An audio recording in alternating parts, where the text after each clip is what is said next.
कर्पूरगौरं करुणावतारं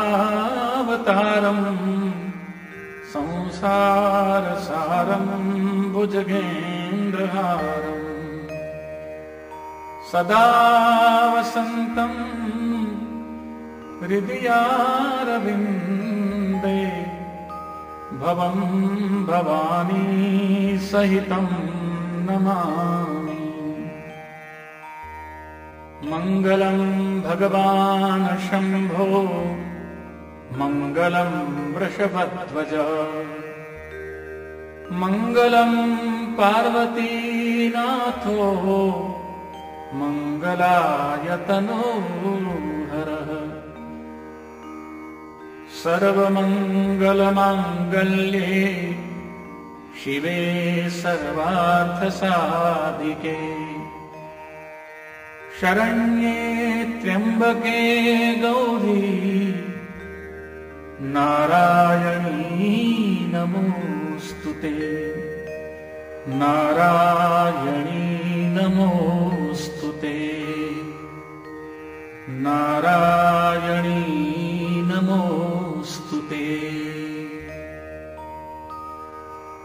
अथ मन्त्रपुष्पाञ्जलि। ॐ जग्नेन जग्नमयजन्त देवास्तानि धर्माणि प्रथमान्यासन्ना तेहनाकं महिमानः सचन्त यत्र पूर्वे सद्याः सन्ति देवाः। ॐ राजाधिराजाय प्रसह्यसाहिने नमो वयं वै श्रवणाय कुर्महे। समे कामान् कामकामाय मह्यम् कामेश्वरो वै श्रवणो ददातु। कुबेराय वै श्रवणाय महाराजाय नमः।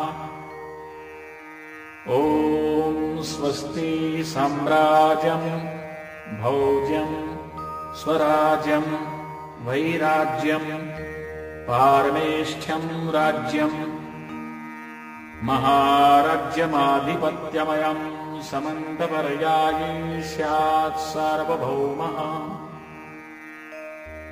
सर्वायुष अन्तादापरार्धात् प्रदिव्यै समुद्रपर्यन्ताय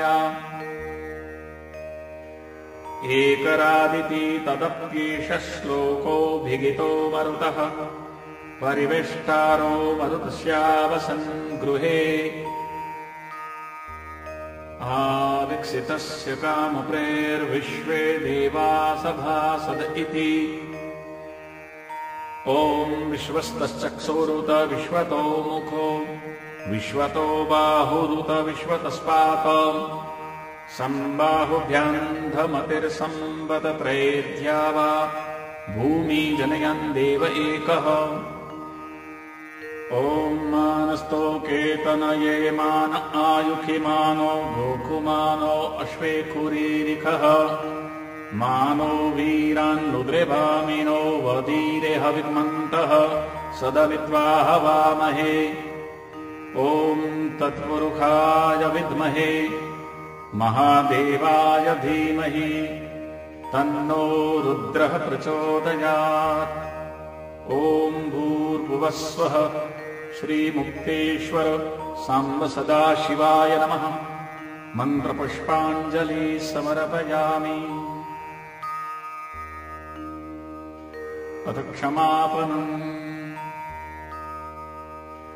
नमः सर्वहितार्थाय जगदाधारहेतवे साष्टाङ्गोऽयं प्रणामस्ते प्रयत्नेन मया कृतः पापोऽहं पापकर्माहं पापात्मा पापसम्भवः त्राहि मां पार्वतीनाथ सर्वपापहरो भवः। आवाहनं न जानामि न जानामि तवार्चनम् पूजां चैव न जानामि क्षमस्व परमेश्वर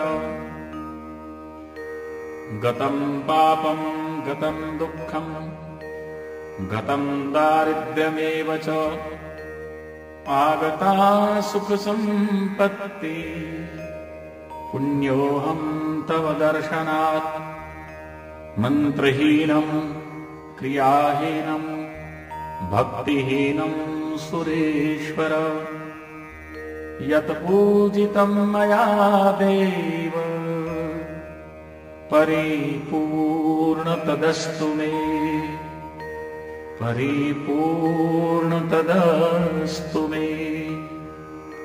ॐ भूर्भुवः स्वः श्रीमुक्तेश्वर साम्ब सदाशिवाय नमः। प्रार्थनापूर्वक नमस्कारान् समर्पयामि। अनया पूजया श्रीमुक्तेश्वर साम्ब सदाशिवः प्रीयतां न मम। ॐ श्री साम्ब सदाशिवार्पणमस्तु। ॐ हरये नमः। ॐ हरये नमः। ॐ हरये